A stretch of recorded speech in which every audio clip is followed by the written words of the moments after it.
We're on. We're live. Okay. Jen, I'm taking a picture of you. Perfect. Jen, you should take a picture Hello, of her. everybody.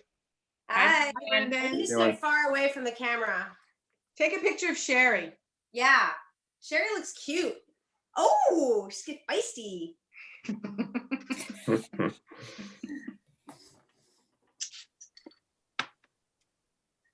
Oh, Hi. what am I doing here? Lost Deanna. Oh yeah, where'd Deanna go? Yeah. She was here. I only have 9 people on my screen. Is that normal? Yeah.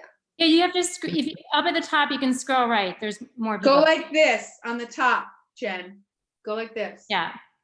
Oh, you know what? Lisa Drossik just said, so the video is not working. I have no audio. He has to unmute it though, right? So Can you do Lisa that? Drossik, she just said the audio is not working on. Maybe it's on the YouTube channel. I think that Brian is in control of the meeting. So I think probably when he comes in and probably has to Yeah. hit, Okay. and then it will probably get started.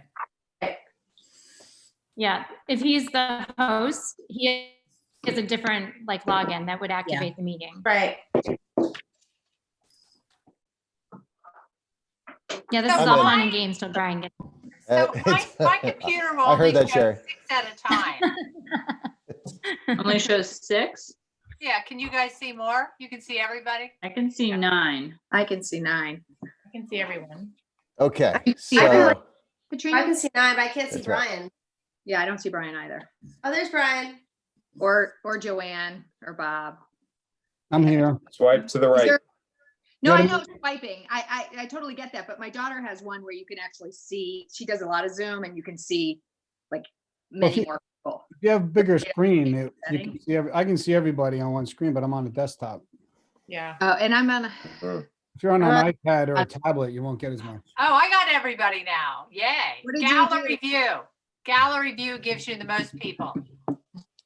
Yes, gallery. is that on the left? It was on the upper right for me. Participants? No, Oh, we're all here. I don't get that option. So maybe it doesn't do it on an iPad. You know, In the iPad is Upper more right looks like a difficult. grid. I had that in the upper left, but I don't get the, yeah. Are you on your computer, Sherry, instead of on an iPad? Yeah. Yeah, see, on the Yes, iPad, you don't yes, get it. I'm on that. And I couldn't get, I was on my computer first and I was having problems with the sound, so I switched over. all right. How is everybody tonight? Doing well. Good. Let's How are see. you? Well, we're doing all right. It's another busy day, but that's okay. Just had a 5:30 call with the commissioner and the governor and getting updates on around the state on everything that's happening. It's definitely continues to accelerate, and we'll talk about it in a minute here. Let's see. I just need to make sure that the YouTube feed is working appropriately. Yeah, Lisa just texted me and said that it's working now. Yeah, I Okay, see good. it in the upper right corner of my computer, on my laptop. She couldn't Yeah. hear it at first, and now she can hear it. Okay. YouTube had actually, and the first time I tried it, it took it down, said that we violated copyright or something. So if somebody was playing a song in the background, it might have picked it up. Brian, I have a text from Viv and Rana that says the link to the BOE meeting on the district website doesn't work. Ask them to recheck it. Recheck it. Yeah, Lisa said initially, she said the same, said it violated and she couldn't find it, and now it's working. Okay. It is working. Because Spencer said, was checking it. He said it wasn't working just now, but Lisa said Excellent. it's, And your phones are all going to ring because Mike Handler is calling to tell you that the fields are closed. He did that And, at 3 Got o'clock. that at 3 p.m. I know, but it's the night, the 7 o'clock call. So I'll give Yeah. everyone a sec to get their phones. That was what was just ringing. Right. And then we'll dive in.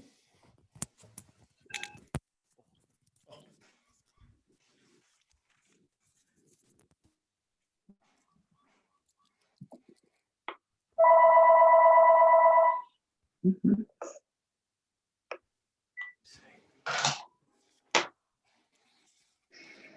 That's gonna take a long time. Okay. Hey, Bill. Oh, yeah. No. Okay, so who are we missing here? Thought I saw Carl. He was here. You're working? Oh, there he is. Yep. Hey, Carl.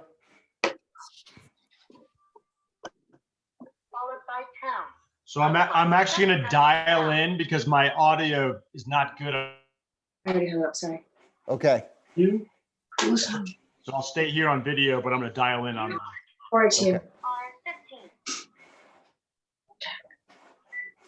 What was you gonna say? Are you 6039, Carl?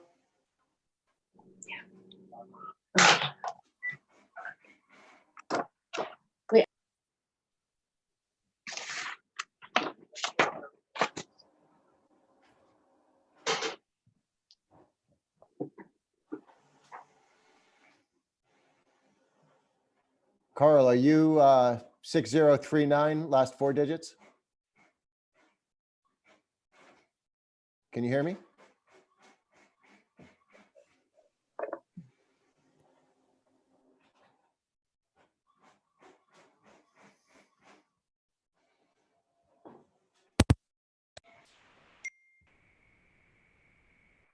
Okay, I'm not sure that, I think my headphones just stopped working, so I want to make sure. Carl, if you can hear me, is your phone number last four digits 6039? That is his number, Brian. Okay, I don't know if he can hear you though. I guess not. Okay. I'll just rename him here. Okay. Yeah, I just unmuted my computer. Okay. I have to switch headphones. I apologize. But now I'm gonna get feedback. Well, your phone's on mute.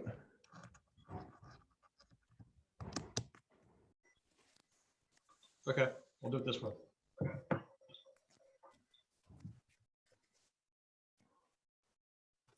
Okay. This is what you have to wear when you're in a home office that's downstairs without a door. My noise canceling headphones. Okay. I have, let me check here to see. Joanne, Carl, Deanna. I just got a text saying that the YouTube link's not working. Ask him to recheck the website. We put up a different link because the first one went down. Got it. The new one should work. That's on the district website or on YouTube? Have them go to the district website and there should be a link that goes to the YouTube site. Got it. I can also send in the chat the link.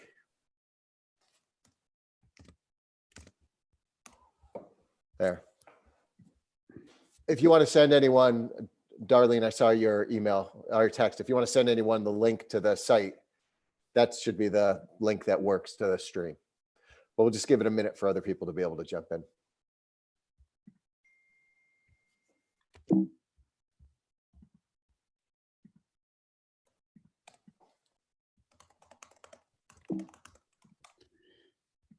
Can't copy that link.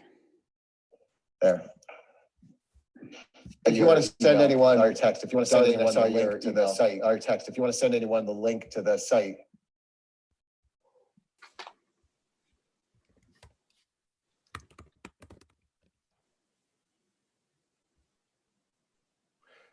Sorry, everyone. This should work. Well, we're going to record it as well. So if something goes wrong on YouTube, we'll get the recording up immediately after the meeting. Okay. I do believe the new link is working. Yeah. Okay.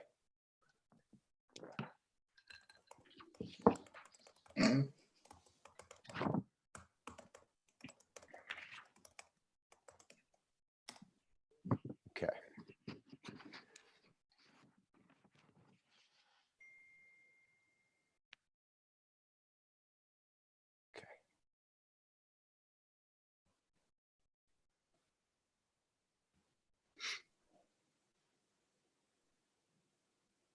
Okay, Right? are we ready?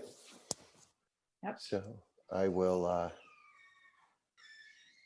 start with the agenda.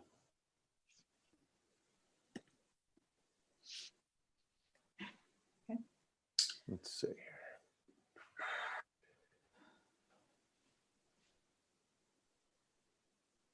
Which I don't have open.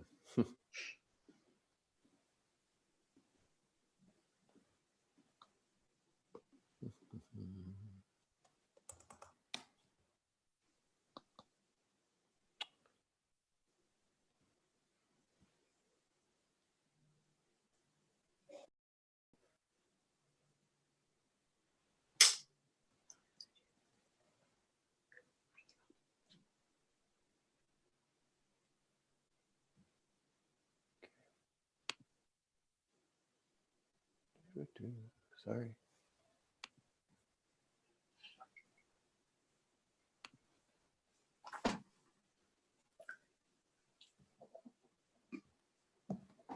Okay.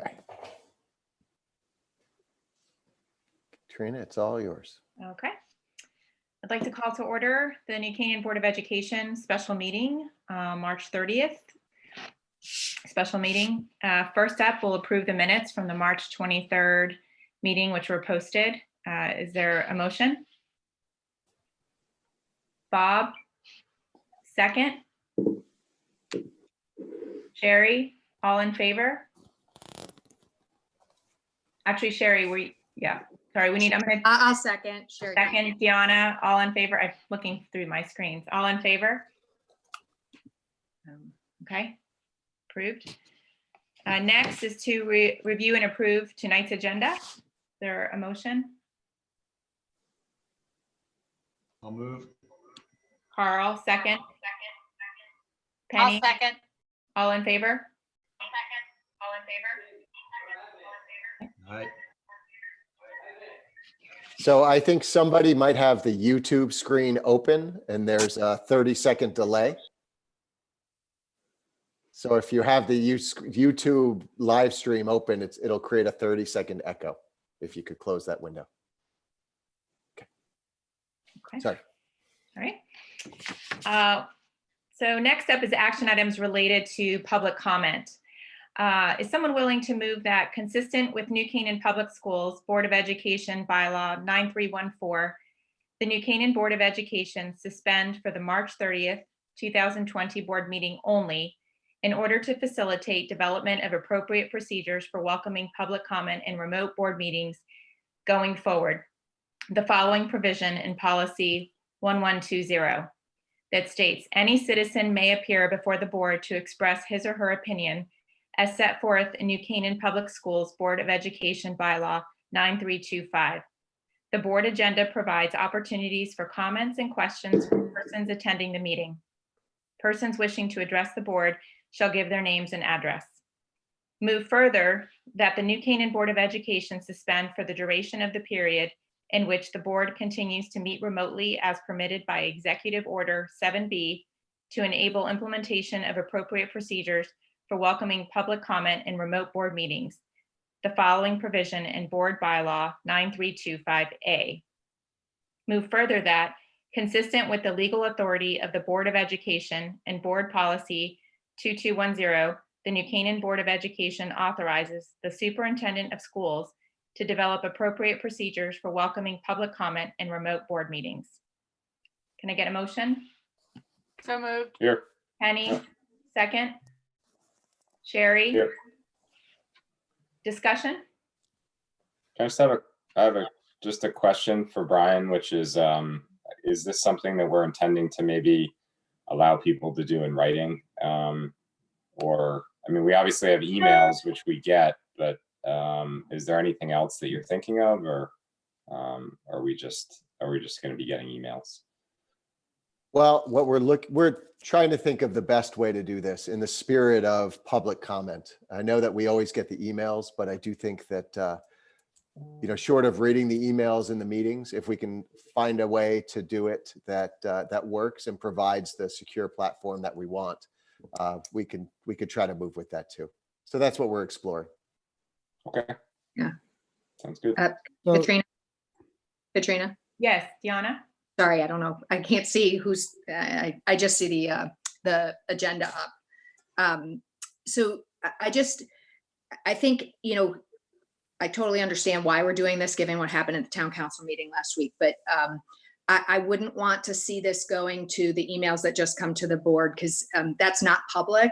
It can be public, but I think, there's a lot going on right now, and I think we do need to find a way for the public to be able to address us, through the digital platform. So I understand this meeting, we can't do it as too quick, and we found some snafus, but I think, I know that the banks and things like that have figured out more. They don't have public comment, but maybe we need to work with Zoom or find a secondary platform that we bring in, or work with tech. But I think it is important for us to see and hear the public, and for the remainder of the public to see what's being addressed to the board. So I wouldn't want to see this to go to emails and things like that. We just need to figure out how to work with tech to keep these random things off the Zoom platform, or go to a different platform that's more secure. you could do like a webinar type where you have to register ahead of time too, Yeah. so that way who's coming. And, if something happens with the person that's coming, then we know exactly who it is. Yeah, I think that's a good suggestion, Bob. So that we can sort of pre-clear people who are going to speak. It's a bit difficult, I think, but my guess is we're not going to have a huge number of people during this period of time. So my guess is it's probably manageable. Yeah, I agree. That's a great idea. I just signed up for a webinar, and you have to kind of put in all your information. Yeah. Yep. And then I it's yep. And you get a link, and then you're in. Yep. Yep, it's part of this is, and that's why we said just for March 30th. We need a little time to figure out how to run those and how to make that work. I do believe that the Zoom platform does run webinars like that. So it's just a matter of doing some training and learning how to facilitate those meetings. Cabe just sent all of us a webinar platform, so they may be a good person to talk to too about, good webinar platforms. Great, thank you. Yeah. Okay, so before we vote, Brian, would you mind switching back to the, so I can see people? To the video screen, so I can see everybody. First, take the agenda down. Yeah, just remove the agenda. There we go. Thank you. There we go. Sure. Thanks. Okay, so all in favor of the motion? Okay. All right, unanimous. Thank you. So moving on to reports and recognition. Dr. Lutzi, an update on school closures and everything else that's going on right now. Wow. I'll be brief, but glad to answer any questions as we go through. So we are continuing onward. We delivered the lunches again today. Our food service came in last week, packed more up so that we're prepared for whatever comes. And our drivers are delivering. They delivered again today. They'll go again on Wednesday. And we're continuing to support those families and students in need that we know about. Also, generous donations have begun coming in from our PTCs. In order to help out those families as well. So we're facilitating getting gift cards out to the families through the mail. So those will begin going out very, very soon. Our custodians are still in and doing projects and special work and things around the buildings as well. We're continuing on with that. You received the notification today from the Emergency Operations Center and from the First Selectman that it was a very hard decision, but the decision was made to close the fields, the track, the courts, paddle tennis, all of those facilities in town. And that was made for a number of reasons, as you know, primarily around the social distancing needs and the fact that surrounding towns are doing the same thing. So it's really sending a consistent message about just how important this is. Just prior to our meeting, I was on a call with the governor. He shared that 2 weeks ago, Connecticut had 41 confirmed cases, and now we have 2,571 as of 5:30 today that we know about. So really working hard with the social distancing and trying to contain or at least slow the spread of this, and the schools and those facilities are attractive nuisances for sure, and another way for for it to spread. Fairfield County continues to be the most at risk in the moment due to our proximity to New York and things that are happening. It's also extended into New Haven County, so it's slowly marching north across the state as they anticipated. There are, as the governor shared, creative solutions happening all over. Different areas and spaces are being transformed into medical facilities and places to help people when the need does come. And that's happening all over the region. Working with our EOC and Mike Handler and Jen and the work that they've been doing to procure or secure masks and gowns and guards and others, and to get those in the hands of people that need them. And they've been working very, very hard to do that. At the state level, we haven't yet gotten the PPE from the feds, but Governor Lamont expects to be able to receive that shortly. But in the meantime, there's been a lot of really good work going on, some fundraising, some procurement of masks and other PPE from different places to help out for our first responders and those that need it. On the distance learning front and the school front, Monday again, we got right back into it. We remain in phase 2 of our distance learning plan. As you know, currently our date for return is April 20th. We continue to look at that, and in conversation today with the governor and the Commissioner of Education, I asked them about that date because that's also the statewide date, given the context of the federal guidance that came out over the weekend that extended the social distance recommendations until the end of the month, until April 30th. They don't anticipate making a decision too soon about that because, like us, they want to make sure they're looking at all the data and making the most informed decision. But it certainly is possible that we'll have to push our date and that the state will be pushing the statewide date out past April 20th in the relatively near future, given that federal guidance and given what we're anticipating to occur in the next weekend, 2 weeks. But our distance learning works well. We're back at it today with our videos and the work that teachers are doing.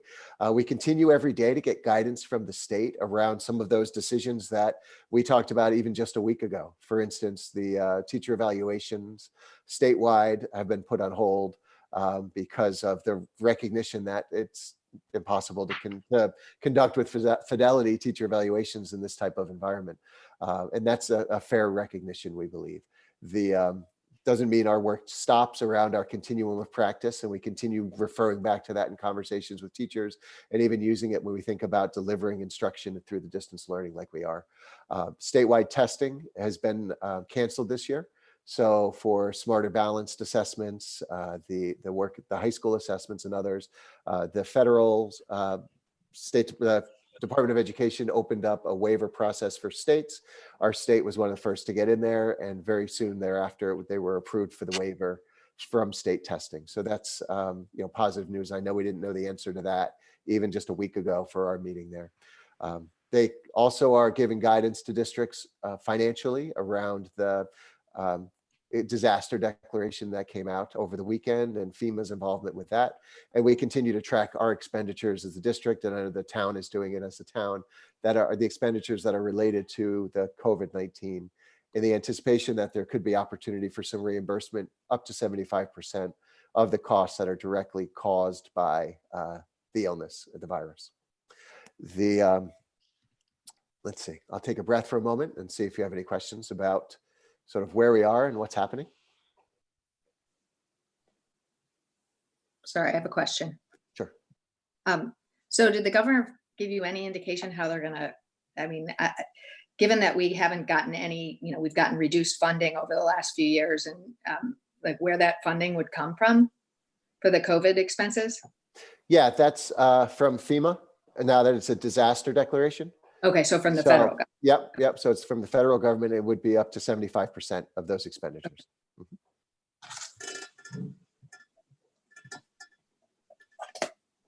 Okay.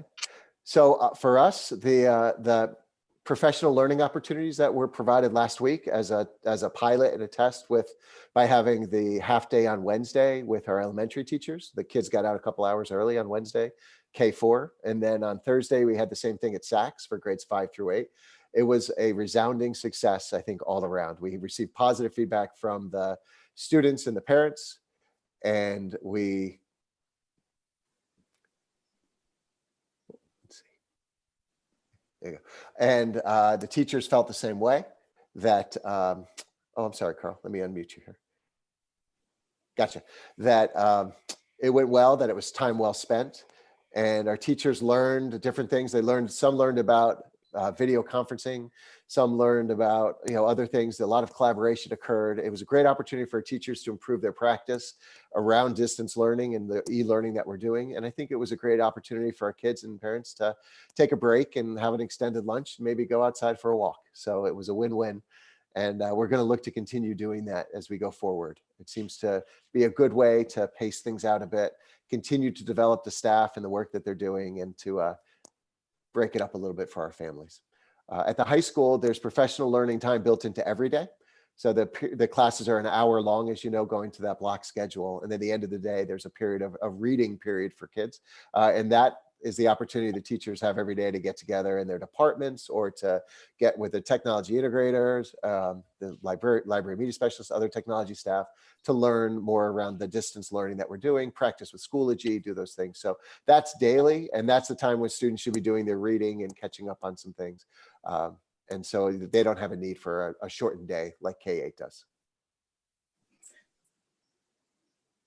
Okay. Great. So the partnership with the town continues to be very, very strong. We're getting some of our equipment over to Waveney in the next day or so to help them out a bit. Some of the goggles from our science labs. They asked, Russ from Waveney asked if we could collect those and get them over to him to help him with PPE needs, and that he would replace it with new equipment for us for the fall, or for, in the spring if need be. So we're working with Russ to get him that to help out. I also met Jen, the health director, on Saturday down at Saks to help to grab some of the things that we had there to get it in the hands of the people that need it. So we've been, again, working every day with the EOC to help them out and to provide whatever resources we can to help the whole community get through this experience together. Brian. So Brian, Sorry. just a question on that. It sounds like, so then the town is basically running short on those supplies, and that's the reason that you got the request from Russ and others. Yeah, everyone is having a hard time procuring a couple of things. The eye protection has been difficult to come by, and we thought the goggles that we have for our science labs would fill the bill. So we made those available to them to do that. We have some masks. From our nurses had some masks, and there was some storage down at Saks in the basement that was put a while back that they pulled together and brought over to the police station just today to secure. So yeah, That's great. Yeah, everybody is working together, and I think it's making a big difference. I was just going to ask if you could also comment on the work that our nurses are doing as well. Absolutely. So yeah, Stacy Payne, one of our nurses, has been working with the Human Services with Bethany to help organize the outreach for our seniors in town. So what Stacy and other nurses have been doing are making regular contacts with seniors in town just to see how they're doing, and also offer to help. We've got lots and lots of volunteers all lined up, ready to go. And what they're volunteering to go shopping for folks, to help them out, to do the food shopping, other things like that, so that they don't have to leave their home, so they can stay safe and stay home. So Stacy is working through that and helping to manage it on the technology side, but a number of our nurses are making those calls. And it's really interesting when you hear from them and they talk about it, because many of our nurses have clinical experience prior to becoming school nurses. So whether it was in pediatrics or geriatrics or other things, they come with a wealth of knowledge and experience, and they're applying it now and helping out. We've got some other nurses ready to sit in the health department's office and make some calls to folks who may test positive as a result of the testing that occurred over at Saks last week and the week before. We still don't have the results from those tests. We're waiting back on, I think, around 120 or so tests.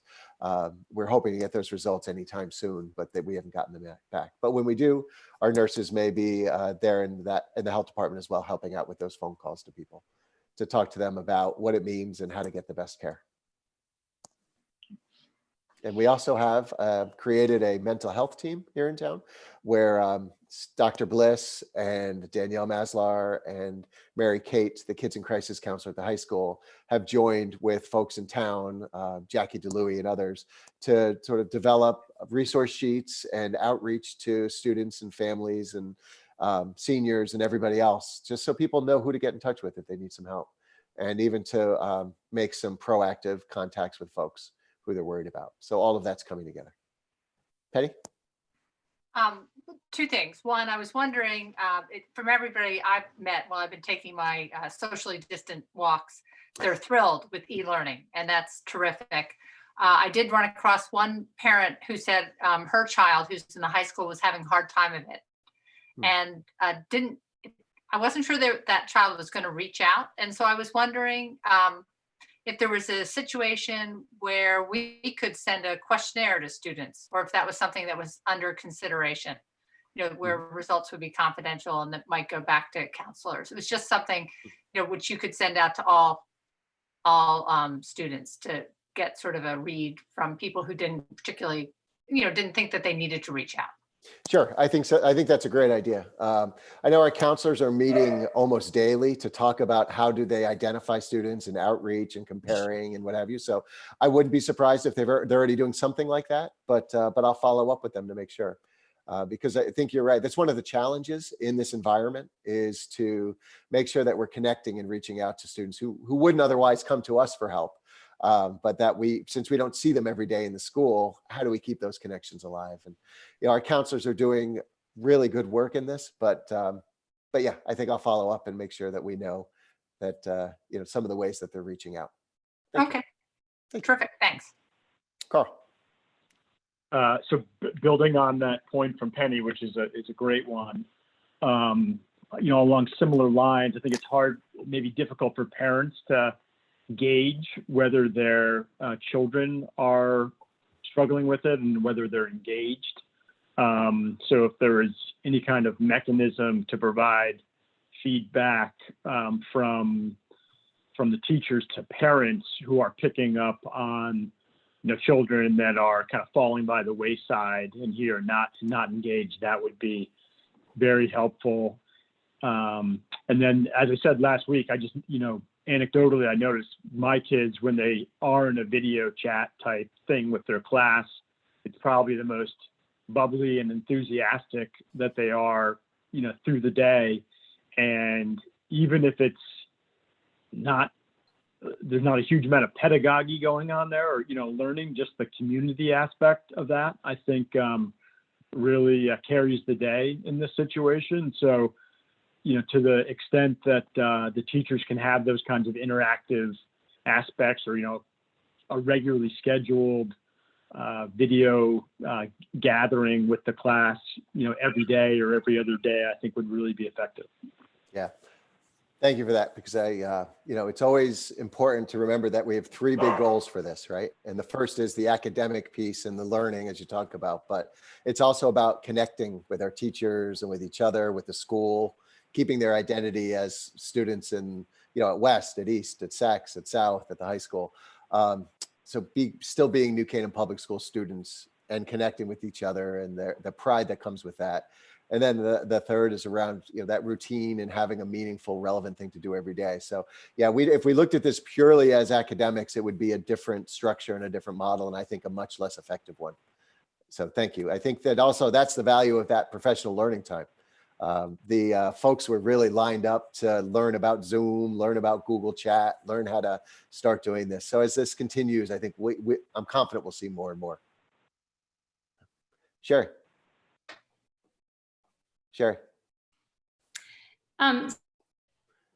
So Brian, I think that e-learning is going extraordinarily well. A couple of things I would just mention is that I do think there is a lot of anxiety out there. at our nonprofit Live Grow, we hosted a webinar last week with Tracy Mazzella called Dealing with Anxiety During COVID-19. And the webinar maxed out at a capacity of 100. And then we made the replay available, but those were mostly New Canaan people. So I think this topic of, all the uncertainty in the environment around us, as well as e-learning, which is completely new. So I would just encourage our counselors to really think about maybe making some other Zoom webinars available where parents can interact and ask their questions on that. And then also maybe consider doing a webinar on, I think we have a lot of parents, I'm reading a lot of comments on Facebook, who still feel this pressure to be like the perfect homeschooler. And I think just having a conversation around maybe 3 tips for when you're working with your student at home. I just think I think there are a lot of parents out there who need additional support to make this happen. And I think, Zoom is a great forum that we can use to connect with people right now. So I would just encourage us to think along those lines. Thank you. Yeah, that's helpful. And I think that, again, as we hit our stride, we'll be able to find more and more ways. So thank you, Sher. Penny? So looking ahead, in terms of the seniors are sort of losing a lot of the big events that happen senior year. Is there any thought about what can happen with senior internships? Can the requirements be changed a little bit so businesses might still take these students on in a reduced capacity? I just, it's a little bit early, but I think it would take a lot of planning. So I was just wondering if there had been any thinking on that. Unfortunately, everything is so uncertain that I don't know that we're going to be able to make any kind of adjustments like you're saying that might be able to sort of salvage the program. Unfortunately, I think that we've got to look at it, but ultimately, in a best case scenario, if we were returning back to school on April 20th, would we then be prepared to have our students walk out the door in 2.5 or 3 weeks to go into internships? And would those businesses be ready to take them?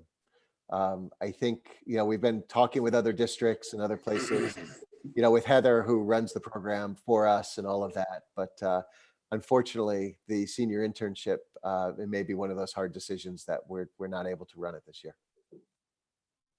All right.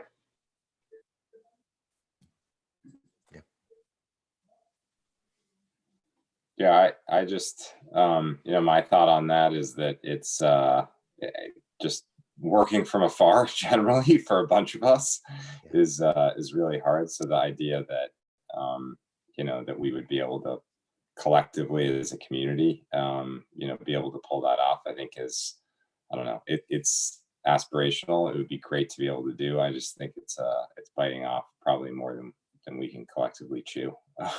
Even if the New Canaan Public Schools organized everything perfectly for the businesses, many of which are shut down or operating from afar, I think it's going to be really, really tough, unfortunately.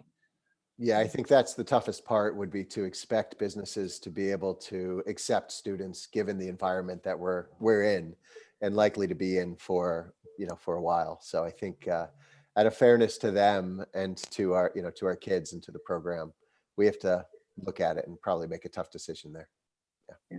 And I just think if we do end up getting back to school, the last thing those seniors are going to want to do is leave a school environment. I think they'll want to see each other and connect with their friends and connect with their teachers. And the idea of coming back after having been gone for so long and then, having to leave again on an internship is probably not the ideal way to end your senior year, probably.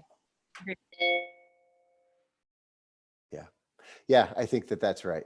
And in truth, we're talking, I had a PTC president's meeting this morning, and we started talking about the seniors, and then we started actually talking about each of the transition grades, even, our 8th grade into 9th grade, our 4th grade into 5th grade, and thinking about kind of the planning around those transitions for those families and, what that all looks like if we open on the 20th, if we open on the 30th, if we open later, trying to figure those pieces out. So we continue to work to make decisions, understanding today and anticipating tomorrow. And that's the best thing we can do.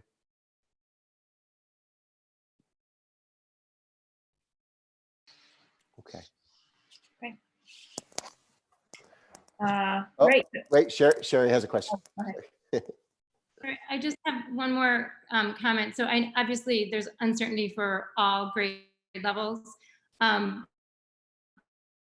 But I know that there's like a lot of fast changing around like the junior seniors for college admissions.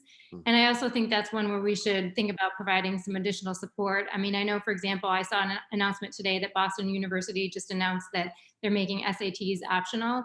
And I know a lot of these juniors are, I guess I'm closer to it because I have a junior. They're feeling high stress because the SATs are canceled and they don't know what's going on and what's going to, they've heard about pass fail on their transcripts.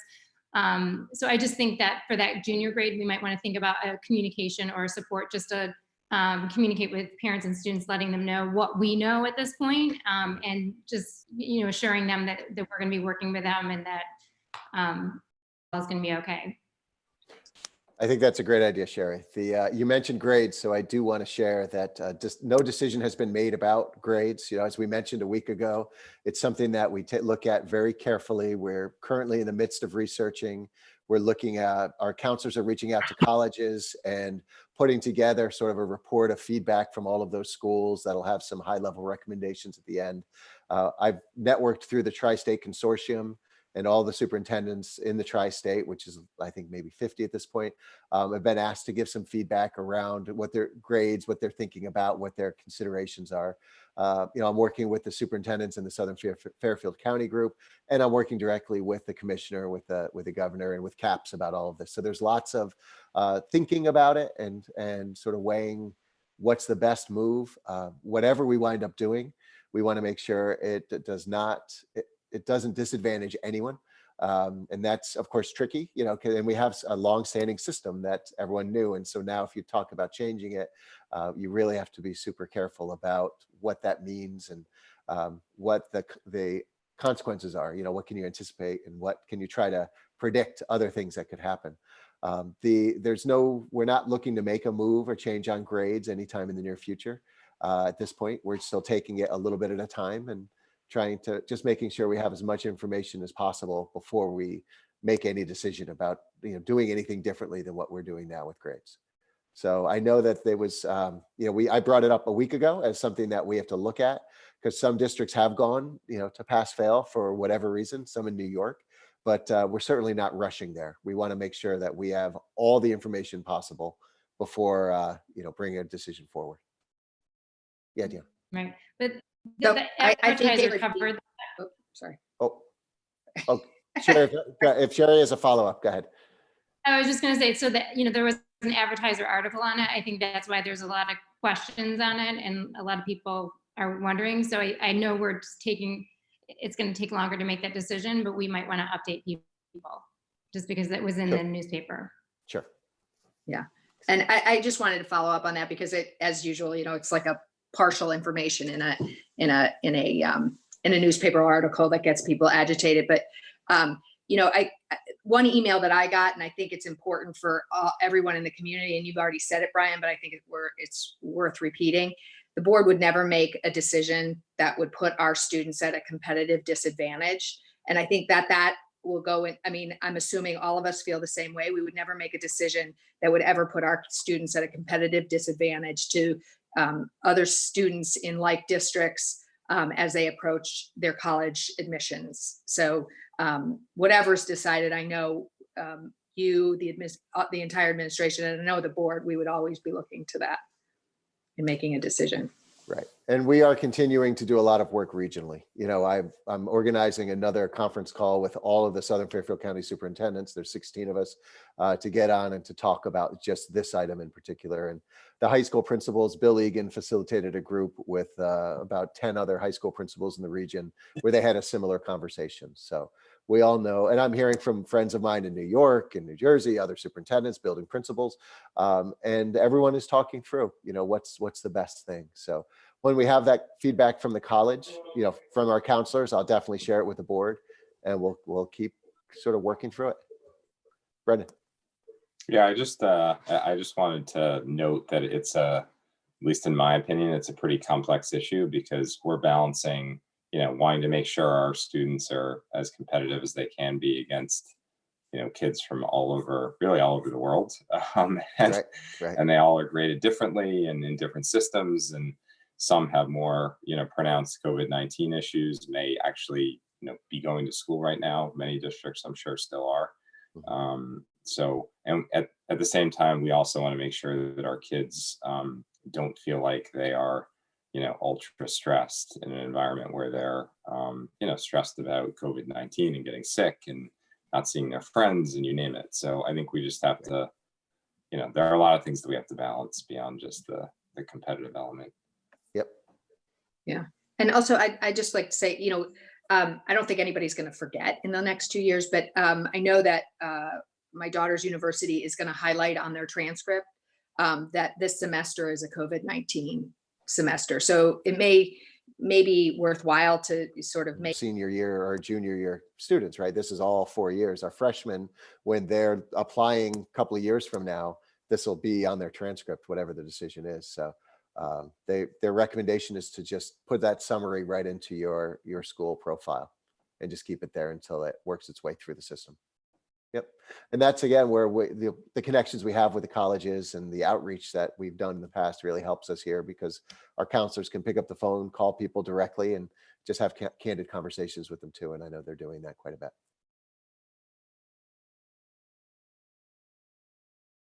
Okay. This is one of the challenges of this environment is we know some of the questions. We don't know all of the questions. We know a lot of them. We have answers for some of them and we don't have answers for others. And so it just has to continue unfolding, as we learn more and as we understand the situation more. So it's that uncertainty can be a challenge for folks. And I certainly recognize that.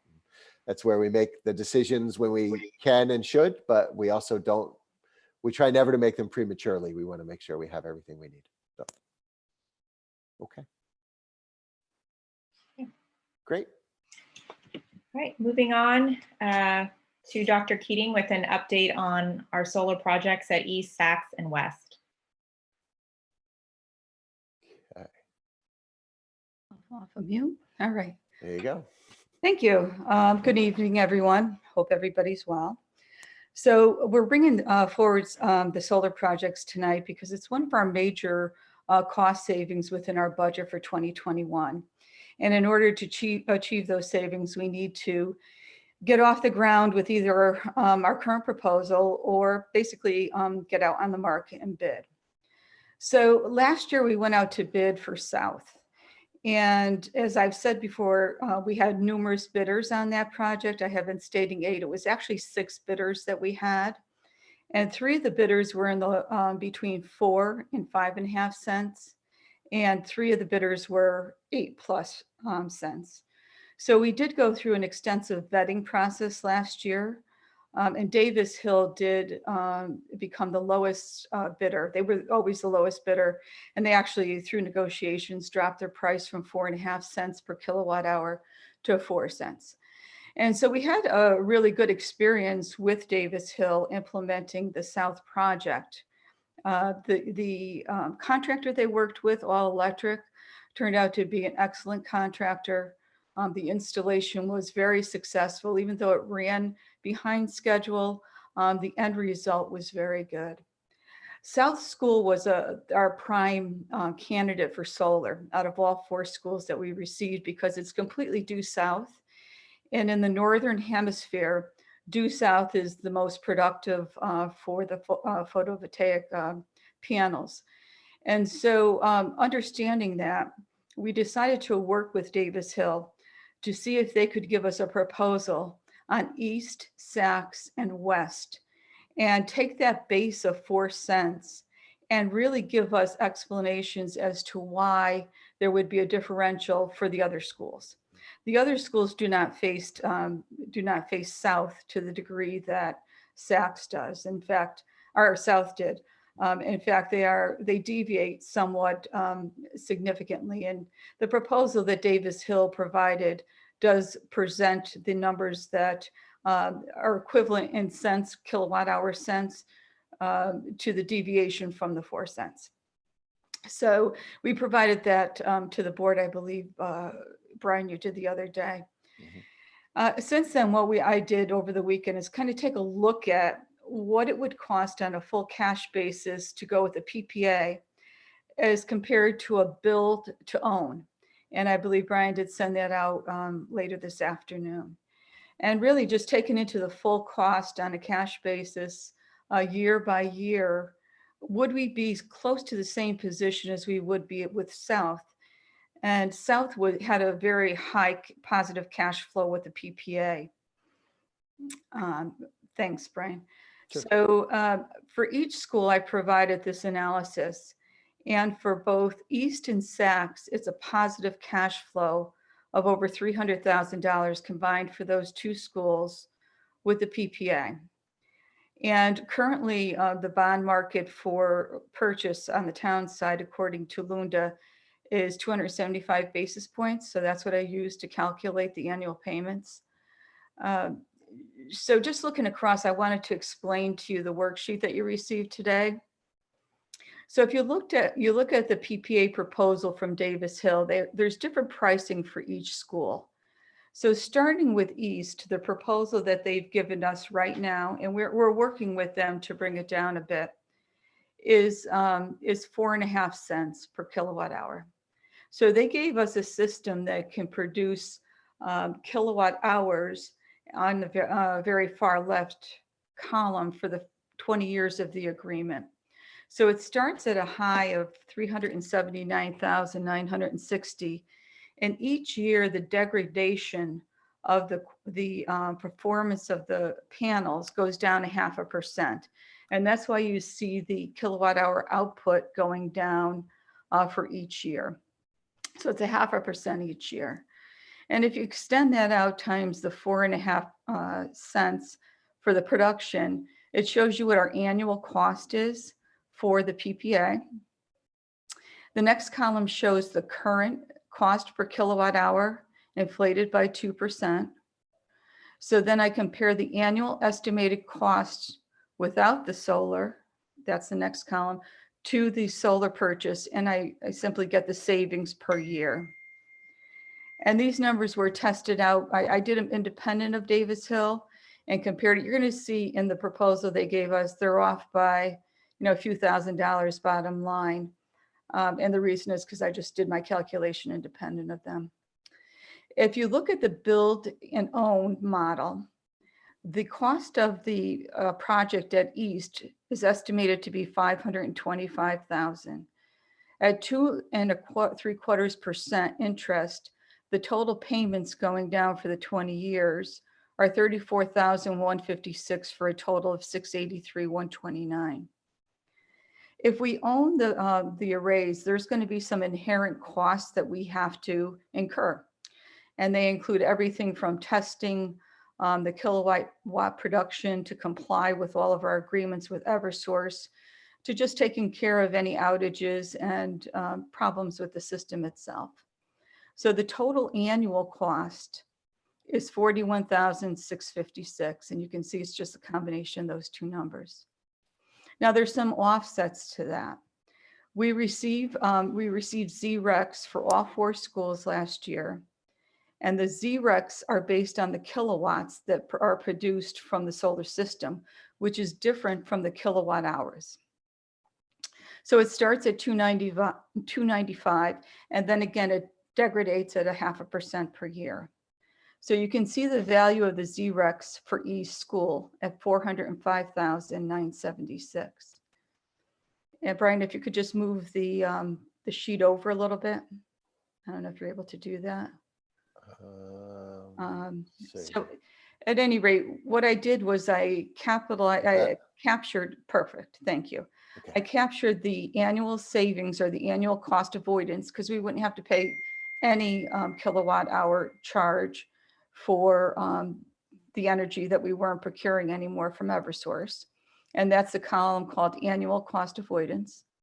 And then I added the ZRECs and the annual cost avoidance into one column. And that's 74,000 less the 41,656 per year for the cost of financing and operating the system, gives you a savings of 32,344. I then compared that to the annual estimated savings with the PPA, And that's the last column on this whole sheet here. Now, one thing to note for you, our ZRECs are 15-year ZRECs. They're not the full 20 years of the contract. So as you can see with East School over a 20-year period, we actually are better off with the PPA by $100,955. If you look at Saks under the same model. Before you go to Saks, can I just ask where again are the financing costs in here, or are they not?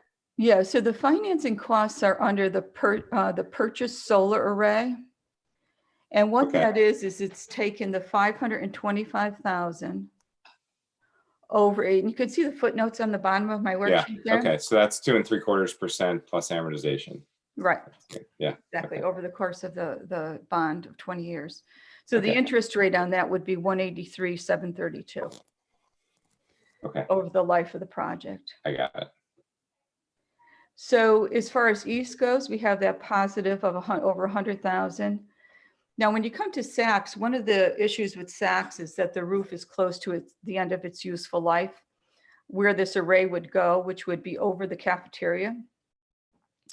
It's basically currently at its rated end of its life, but we still have 5 or 6 years left because this particular roof has no equipment on the top of it for HVAC. So it hasn't really been walked on, literally. So it's really beyond its, it can go another 5 or 6 years. So with that, we have a better use of that roof, but we can't put the array on there for a 20-year when there's only 5 years left to the roof. So with that, we have to replace the roof. That's about $200,000. So the array itself is going to cost $410,000, and the roof replacement is $200,000. So it's $610,000 that needs to be financed, and they will wrap that into the PPA for us, so we don't have to have a capital project for that. And that seems to make sense. When you get over to West, it's different.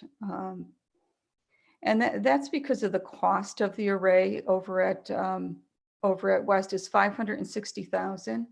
It has to actually be anchored onto the building, which is a much more expensive application than we have at the other schools.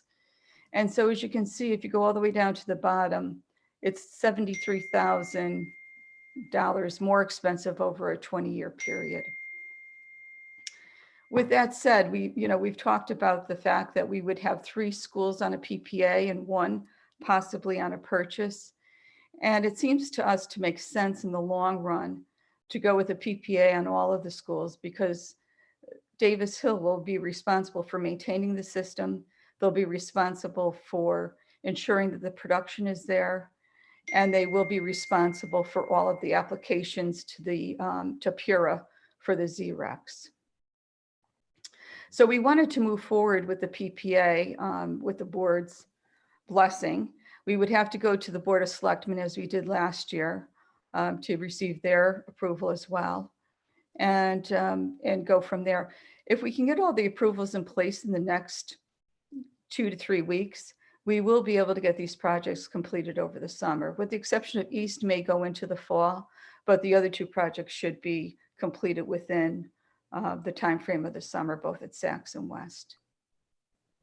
So that's where we stand. Just a couple comments. I mean, I'm totally supportive of the PPA. I think the uncertainty over 20 years that you might have if you were to own the solar array, that you'd have incremental costs beyond what we have modeled here. I don't know, seem pretty high, the likelihood that we'd have costs exceeding what's in here. So I think the benefit of the PPA and locking in the rates and not having to deal with expenses, to me, makes a lot of sense. The other thing I'd point out is, although you don't have present values in here, it looks to me like the present values, at least on East and Saks, make sense. If you're to just present value all of the future 20 years, it still would make more sense to go with the PPA. So I'm supportive of going the PPA route. Thank you. It's great to see all these savings. Thanks.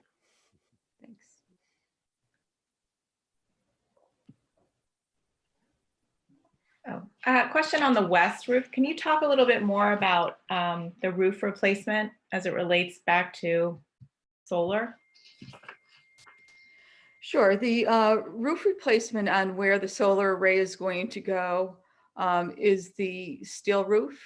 And so that has a useful life of maybe 30 or 40 more years. It's not on the schedule to be replaced in a couple of years. So it's really taken advantage of all of that steel roofing.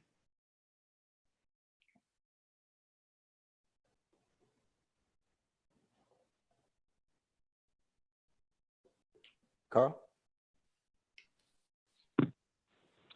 So it only looks like the west, in the case of west, where the build to own is superior to the PPA.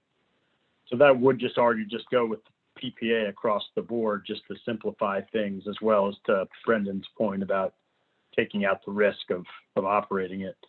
But I'm just curious, why would the economics of the West school be different at all than the other two schools? What drives that? Yeah, so it's because the roofs are sloped as opposed to a flat roof. So they can't ballast them. They have to actually rack them. So the application is different and it adds cost to it, quite a bit of cost to it. And it's the orientation of that building yields less energy than the other two buildings.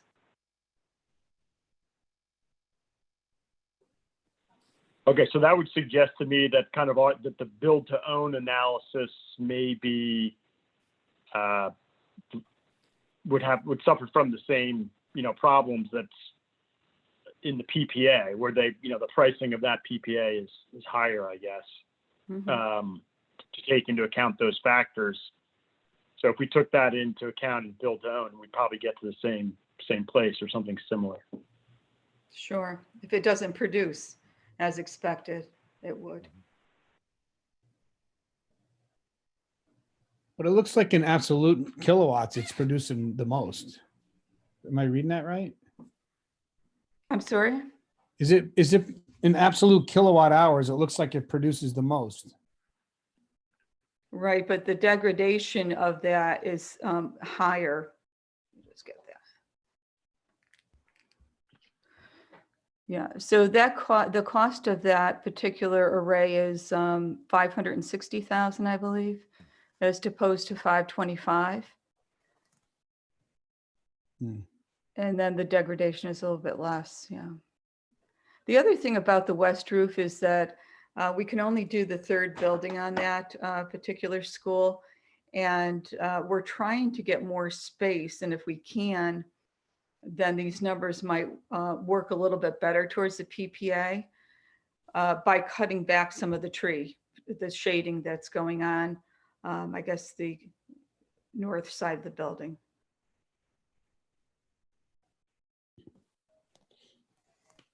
One other question on Saks. That's a pretty big building. Can you get more arrays on it? We can once we replace the roof in a few years. Yeah, this is the one spot where we don't have mechanicals. So on most of the rest of the building, there's a lot of HVACs, drainage, and those kind of things, which means that people have been walking on the roof, over the last 20 years to fix all those things. Sure. On the cafeteria roof, there's nothing. So we're able to kind of, and it's, forget the name of the material, but it's a material that is easy to replace, relatively inexpensive.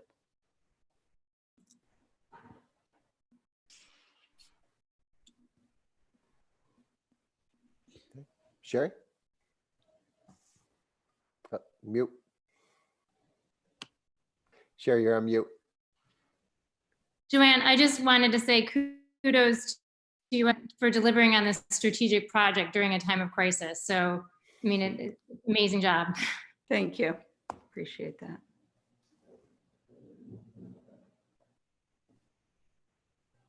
Okay, so I think procedurally going forward, we will look to have a resources meeting to review the numbers and go through everything, and then just one last time. And then we will bring it back to the full board at a meeting for approval, at which point we'll bring it forward to the Board of Selectmen, as we did last time, and look to do the same. And I think, Penny, we spoke briefly about the infrastructure committee that you sit on, and that as after the board's approval and as this moves forward, if you would bring it forward to the infrastructure committee as well, that'll help to keep everybody on the same page.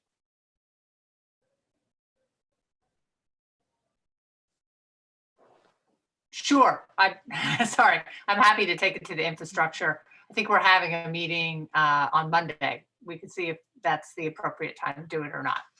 Great. Well, with all of us at home these days, maybe we can have another meeting before the week's out here for the board for the approval of this, if Resources has a chance to meet and feels comfortable moving it forward. So we might be able to hit that timeline for you. Okay. Great. Great. Thank you. Great work, Dr. Keating. Thank you. Moving on to the statement accounts from February. And I will pull this up as well. This is fun. There you go.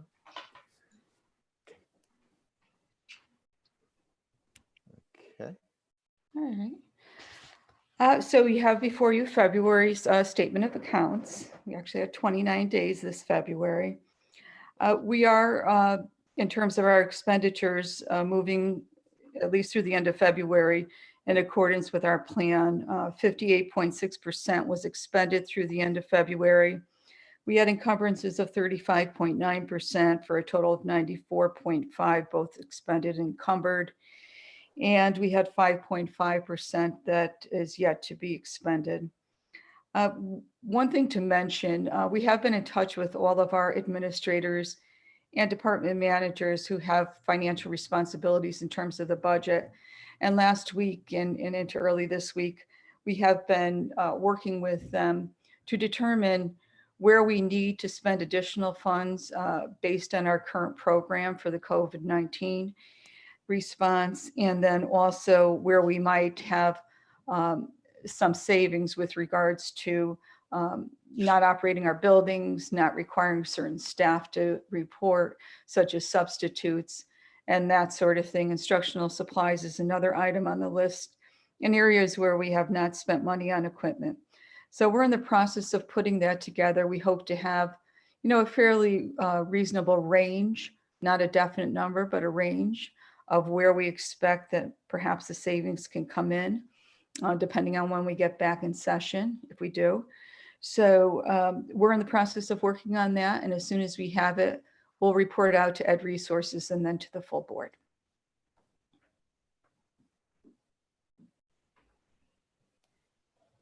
Okay. Great. Thank you. Okay. And for anyone on YouTube watching, all the documents that we're scrolling through are all on our website in the folder for public access. Carl. Yeah, so I think it's important to make a point on this, and I'm going to, just following on from being on at the town council session last Thursday, that very long session.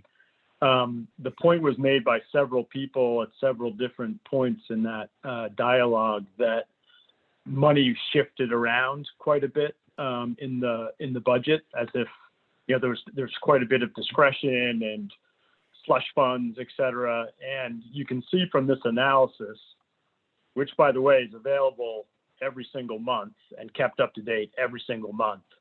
And sent to all the town boards every month. Correct. And so anyone who wants to look at it and cares to look at it before they speak can go and look at it. And it shows quite clearly and quite remarkably, actually, that the amount of movement from category to category, if you look at the state mandated categories, I believe it's a little over, if you look at that number, it was like $480,000. You need to group the positives together and the negatives together so you don't double count the change. So I feel like it's about $480,000, the largest of which is the purchase services, which has to do with that out of district tuition. So if you put that over a $91 million budget, it's a little over 0.5%. And, you know, we're 95% of the way through in terms of both expended and encumbered. So given that a budget's done, you know, 18 months in advance, the degree of accuracy is amazing, actually, when you think that it's, you know, a 0.6% shift among these large categories.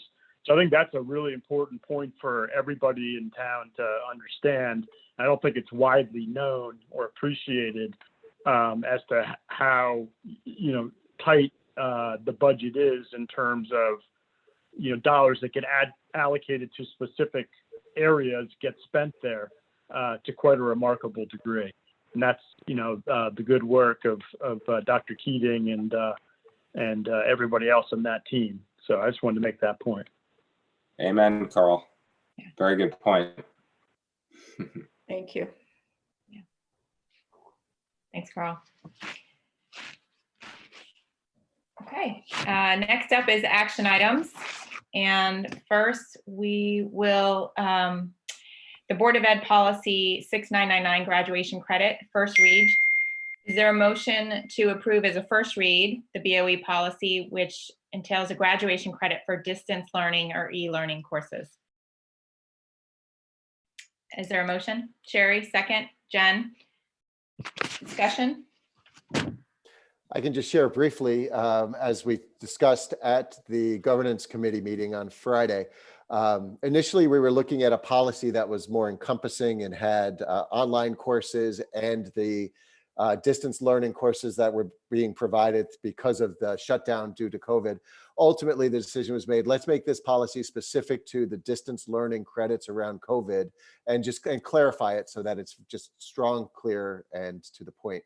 The point of this is to ensure that the work that students are doing now in the distance learning program at the high school is credit bearing, so that towards their graduation requirements, whether it's English, math, science, social studies, the arts, everything that we do.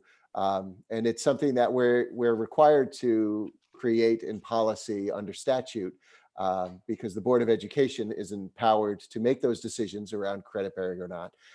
The state doesn't do a heck of a lot with grading or with this piece, but they do say that students have to meet those minimum graduation standards. So the Board of Education can have policies that explain or describe how they meet those standards. So this policy is specifically bound to the COVID closure and specifically says that students at the high school will be granted credits that count towards those graduation requirements, subject to the grade and the success in the course by the teacher following the school's protocols.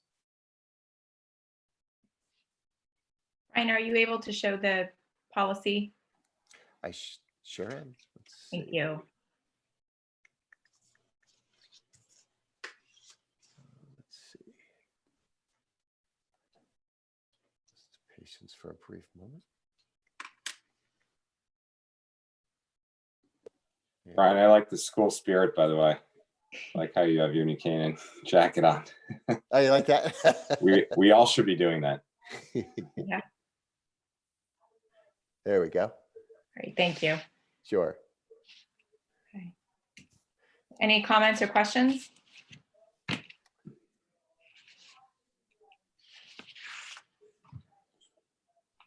I'm here, supportive. Great. So as a policy, totally supportive. it's 2 reads as a policy. So we'll vote on the policy at our next meeting.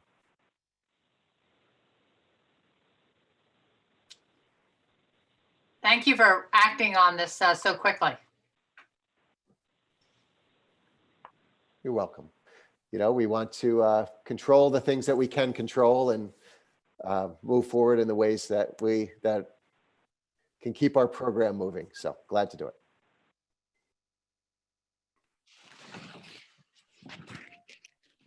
Okay. So we'll vote on that at our next meeting. Yes. Okay.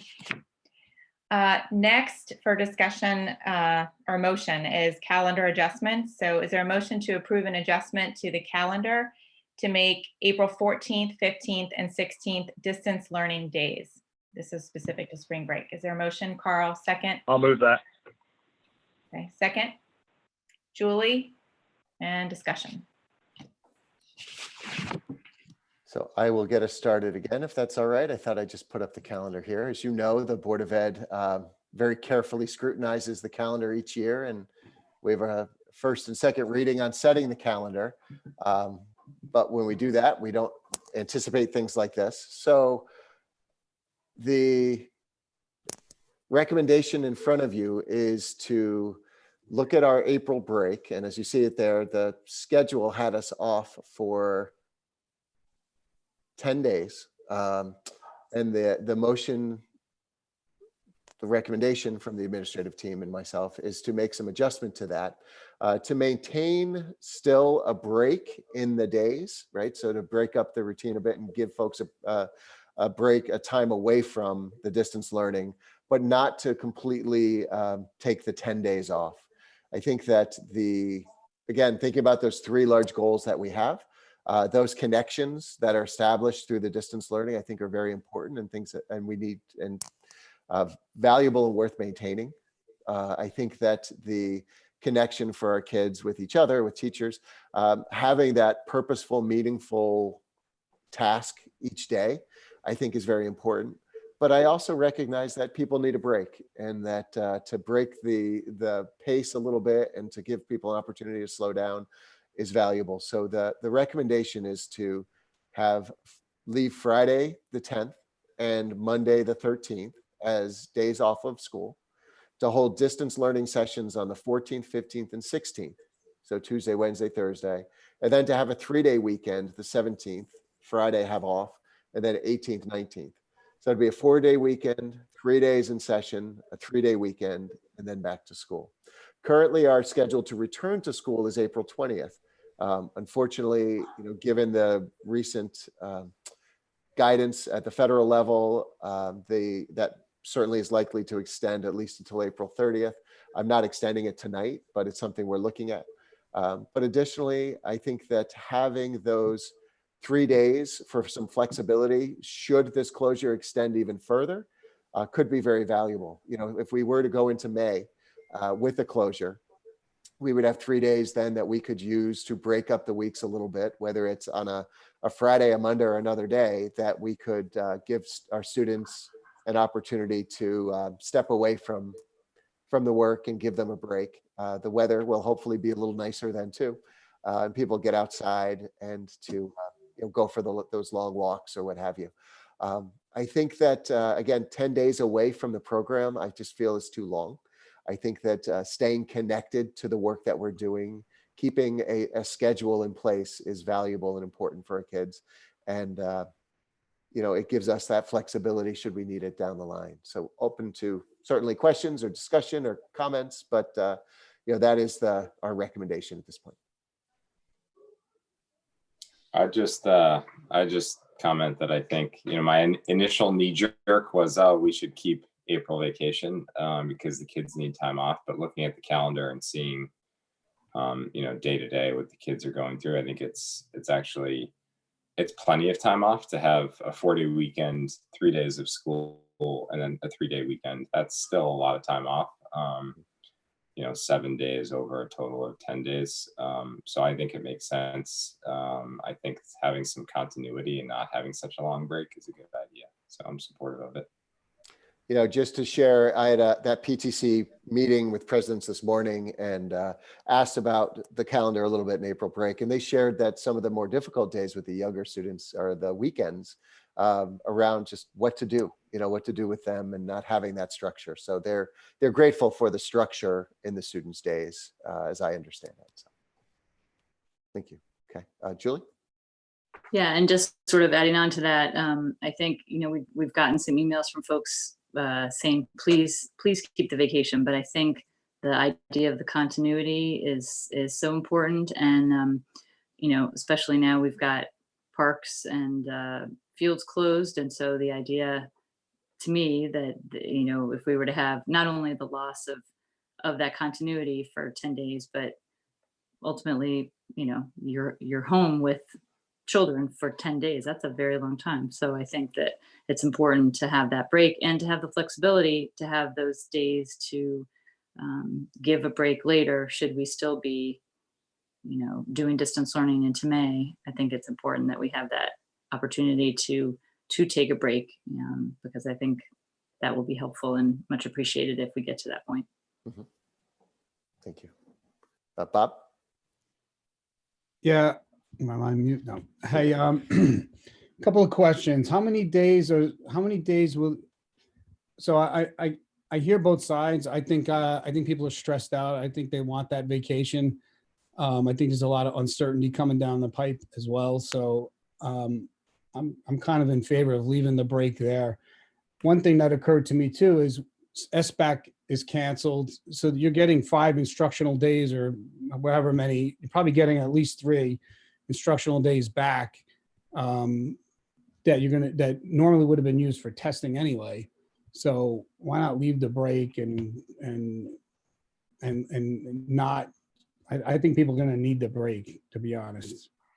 So I kind of agree with some of the emails we got, and that's, where I kind of end up on that.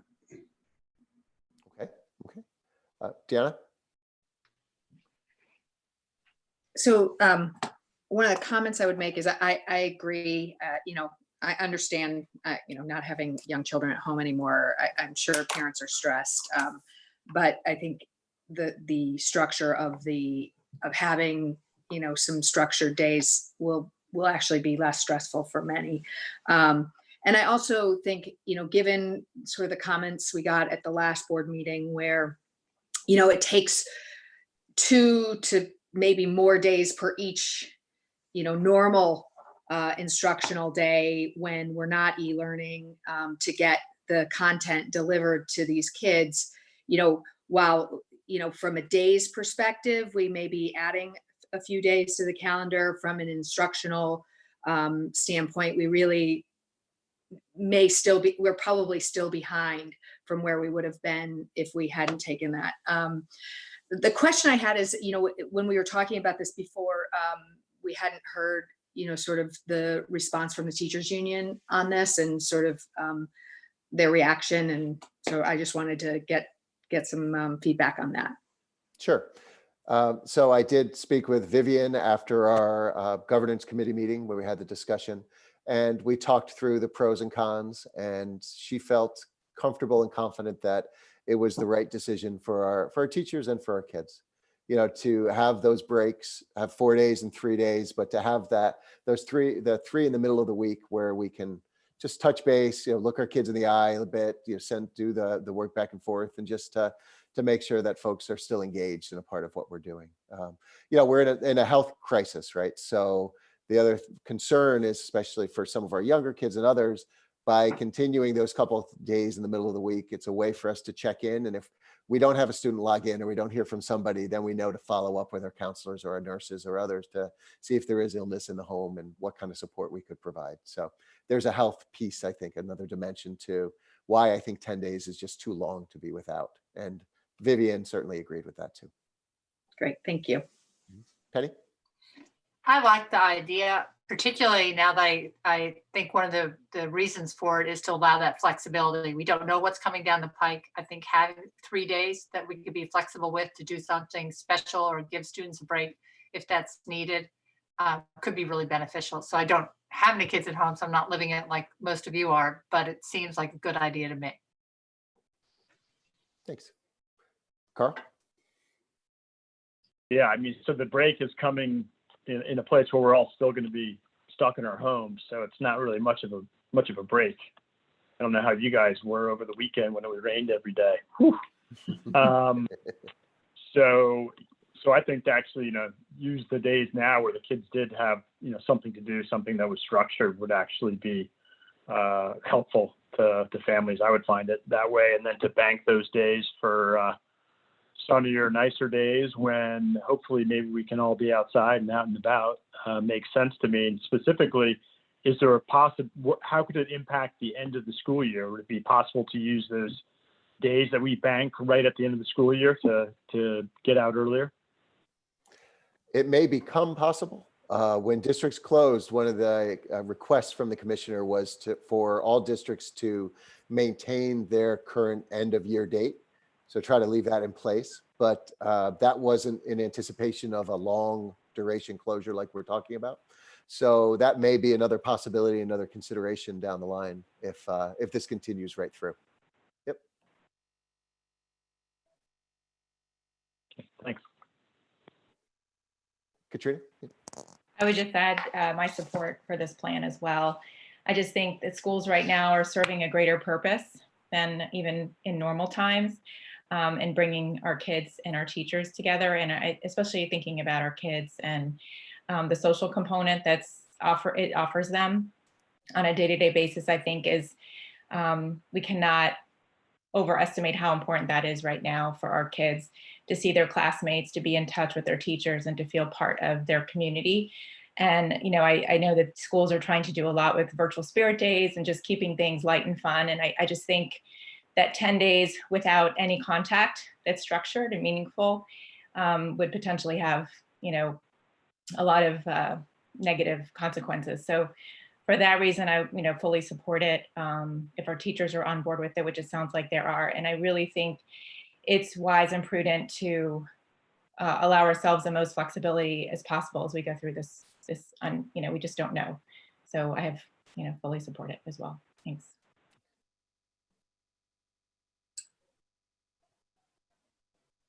Okay, no other comments? Katrina, would you call the vote? Yep, they're all in favor? Unfair. Okay. I'll vote no. And no, yep, okay. All right. Okay. Got it. Okay, and our last action item is related to the financial statement transfers from the January 2020 statement of accounts. Is there a motion to approve these transfers as presented in that statement of account? Brendan, second. Deanna, all in favor?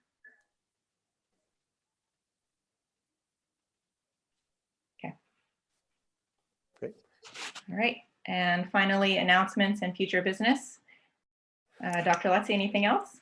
Yeah, just briefly to say how grateful we all are that for your availability during this closure. I know that we're trying to call meetings on short notice, whether committee meetings or special meetings of the board, and we're grateful to be able to do this work with you virtually. Looks like we'll have a resources meeting scheduled soon. We may go back to another governance meeting, other things like that, to keep the business and the work of the district moving forward, and also to be responsive to these things as they're coming. So we certainly recognize if you're unable to make it for any reason, but I wanted to share just my gratitude and our gratitude for your flexibility and making these meetings work. It means a lot, and it helps us to continue to be responsive to what's at hand. Sherry? I was just going to say, Brian, that I've received just a tremendous amount of positive feedback on the e-learning, and I've read just a ton of positive comments on like the New Canaan Moms Facebook. I was actually going to ask or suggest that if Tori could send me the PTC president addresses, I was going to suggest to them that maybe at each of their schools, they send out a Google form to collect some of the positive comments for the teachers, because I think there's the positive feedback out there. I'm not sure if it's making its way back to the teachers and administration, because I see it kind of floating around on social media.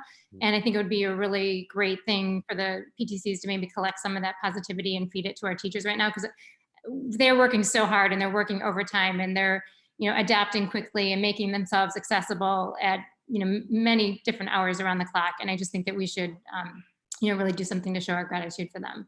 So if Tori could send me over those, I'd be happy to kind of just suggest that or coordinate that with them.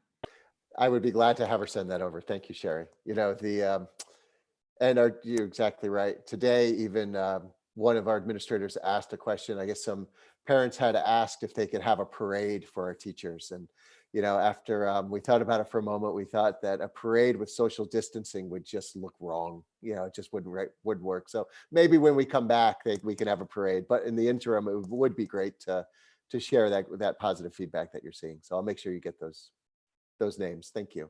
And, you know, our teachers are doing amazing work. Our administrators are. Everybody on staff across the district are doing amazing work. So thank you for recognizing that. And that's all I have. Yeah. Well, I would have to agree with that comment. It's just been really heartwarming to see. And there's a lot of small things to celebrate in light of the difficult times we're in. So thank you all. Okay, well, with that, motion to adjourn. Penny, second. Deanna, all in favor? All right, good night, everybody. Be safe. Good night. Good night, everyone. Thank Night. you. Good seeing you. See Take you care. at town Thank you. council meeting tomorrow night. Yeah. Yeah.